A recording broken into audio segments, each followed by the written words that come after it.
Hello there! This is your friend Nabato. Once again, we're gonna talk about beauty pageants. Pag-uusapan natin ngayon ang Miss Grand International All-Stars Edition. Meron tayong 5 representatives at I'm gonna give you my thoughts about each and every one of them at sino ang pwedeng manalo. Or, uuwi kaya silang lahat ng luhaan? What do you think? Okay, so we have 5 representatives. We have Gazini Ganados. We have Kaylin Trajano. Tama bang pronunciation ko? We have Fuchsia Ravina or Ravenna. We have Alexia Nunez. And we have Imelda Zweigot.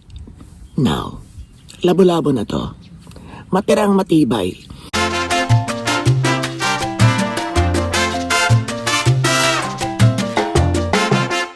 Pero matindi ang kompetisyon dahil all-stars nga eh. Andiyan na yung ilan sa mga magagaling.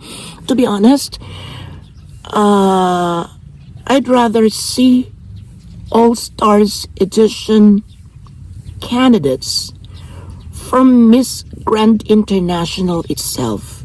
Sana yung mga, how do you call this? Yung mga runners-up before, re-res ba kumbaga.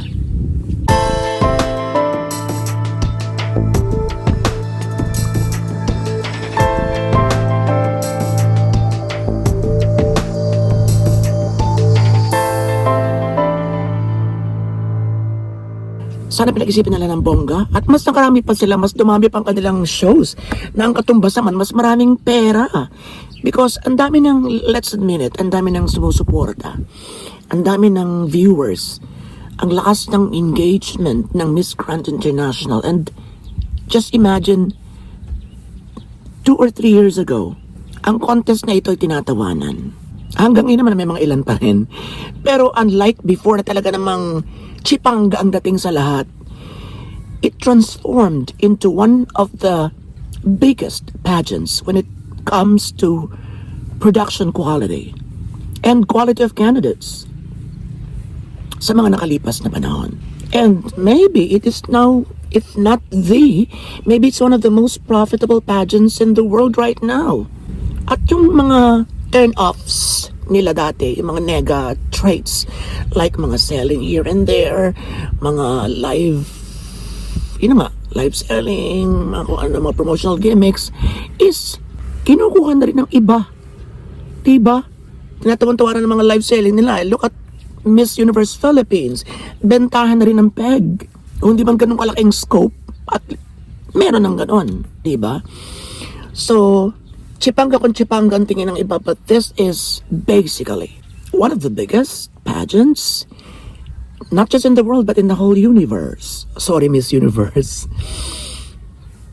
And maybe next in line, next to Miss Universe when it comes to a viewership. And you know the reason why? Kagaya na sabi ko kanina, bonggam-bongga. Bonggam-bonggang opening, bonggam-bonggang stage design, pinag-iisipan, ginagastosan, and who can't argue with that reality?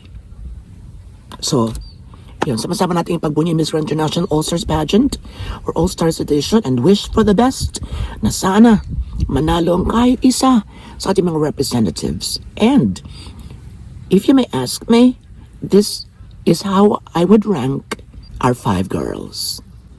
Tingnan natin kung magma-match tayo. Number 5, Alexia Nunez. Alexia? I think, hindi masyadong sexy, pero hindi masyadong magandang katawan. Parang, kumbaga sa kanilang 5, siya may pinaka-etso-diretsong peg. So I think she should be ranked 5th, or she is ranked 5th sa aking radar, sa aking list.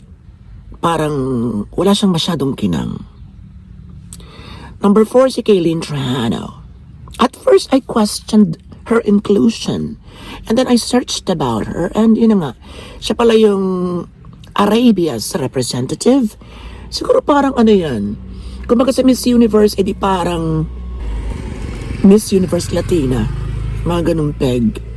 So siya raw yung napili. According to the news, according to my source, siya yung napili magkinatawan. And then I looked at it sa Wikipedia and walang flag na nire-represent. Hindi ko alam kung anong flag ang naging Ang sa Miss Universe Latina last time, wala rin ba? Of course, expected natin na wala rin. Pero maybe there is a flag na mix lahat. Hindi ko na ano yun. Hindi ko na naintindihan last time kung meron baga. Na pwede naman, kung wala mang specific flag, because Latina nga ang kanyang nire-represent, buong Latina community, siguro ako baka merong flags o isang icon na sama-sama yung mga flags, pero parang wala naman. Dito wala rin, vacant talaga as in. So hindi siya magandang tingnan. Kahit gano'n pa naging kahusay ang kanyang representasyon. Pero luckily, she was able to win, I think, photogenic, and isa pang award, parang The Voice. The Voice. Yan parang ganun.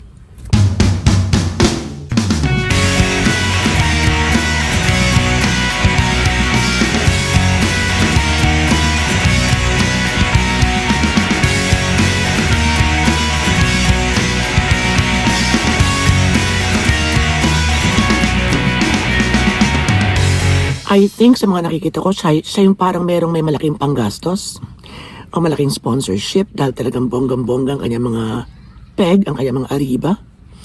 Masyadong exagerado pero who can blame her? It's really an exaggerated pageant. Animated, to be exact. And that makes this pageant distinct.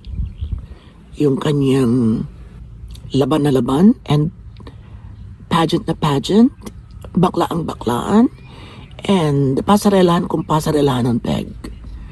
So this is where all those girls who could really perform to the highest. Imelda Swigart comes at third place, pero pwede siyang takloban ni Trano. Second is Fusha Ravenna. Is it Ravenna or Ravina? Okay, let's say Ravenna. Ang ganda niya. I think mas maganda pa siya kay... Sorry, Gazzini. Pero parang mas maganda pa siya. And, the moment you put them all together in one scene, in one photo, lutang na lutang siya. Ang ganda ng mukha. Tapos ay parang sure win agad sa Miss Congeniality kasi namimigay talaga ng mangga. Dried mangoes. It's a strategy and at the same time, it's maybe just to create fun and impact. And fans, of course. Come finals night. So yun, ilagay natin siya sa second portion. Just sa second spot. First, of course, is Gazzini Granados. Ay nako. Ang ganda-ganda. Ang galing-galing. So kung hindi lang siya medyo nag-rattle-rattle sa Miss Universe noon, pwede talaga siyang manalo. Here, palaban talaga. Ipinapakita talaga niya na may mga eksena pa nga na parang nakapo siya ng bonggang-bongga. At yung ngiti niya, pagkaganda-ganda, that's Miss Universe. Kung ngayon siya lumaban sa Miss Universe with that kind of performance, panalo. So, ang lakas ng charisma. Ibang klase ang ganda. Sa totoo lang. And the way she moves is far different from... Anyway, medyo baklain na rin siya before eh. Kaya nga inaano siya na, baklang-bakla naman masyado. That's why doon kami kay Patricia or kay Pat magtanong kami because yan, social lang. Pero basically, yun talaga eh. Yun talaga ang pageantry. Not only at Miss Grand International, kundi pati sa Miss Universe. Yun talagang... Diba? Ganyan na yan. Ang sa Miss Universe lang, kailangan mapag-mix mo yung class, yung finesse, and yung landi. I think may laban siya. May laban siya. Pero kuidaw. Ayoko mo nang ma-preempt yung aking next vlog kasi doon ko sasabihin yung aking early favorites. But hindi ko na maisang tabi pa yung aking comparison. Alam niyo, hindi ba may iwasan lagi yun eh. Sabihin niyo ba, don't compare. Why you should compare? Pero kahit kayo naman nag-compare sa bahay ninyo, habang nanonood, di ba? Walang pakialmanan. So yun, medyo magbanggit lang tayo ng isa kay Colombia. Colombia. Kay Pulgar, Vanessa Pulgar. Let me check later. And dun pa lang, let's go back to that comparison thing. Ang ganda ni Gazini, di ba? Ang galing kumembot, ang galing maglakad. Pero pagtabihin mo silang dalawa, iba yung imbay ng balakang ng Colombia. Yun ang dapat idagdag ni Gazini. And I hope her trainers or her coaches watch it intently so that they could incorporate that technique sa kanya. Diba? Dagdag. Hindi lang pwedeng magkampante ka na lang. A bonus, a additional factor, a plus factor is needed in every pageant, in every competition. So, dun, kailangan madagdagan yung kanyang lakad. Dapat mapolish yung catwalk, yung crisscrossing of legs, and it naturally sways. Diba? Yun ang alam ko eh. Yun ang alam ko kasi kaya ko. Talandi. Okay, so that's it. So I hope I could read your rankings at the comment section. Kung sino yung number 1 sa inyo and kung sino yung number 5 at this moment. Kasi pwede magbago yan sa yung iba raratsada, diba?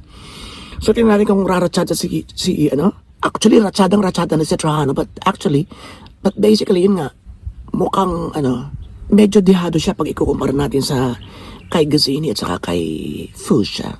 But finals is finals. It's another story. Sa pagkakaalaman. At bago pupunta ng finals pala sa, how do you say this? Nawawala ako. Preliminary competition. That's okay. So, I'm gonna search about that later. So, maraming salamat. This is Japan Nabato and see you again.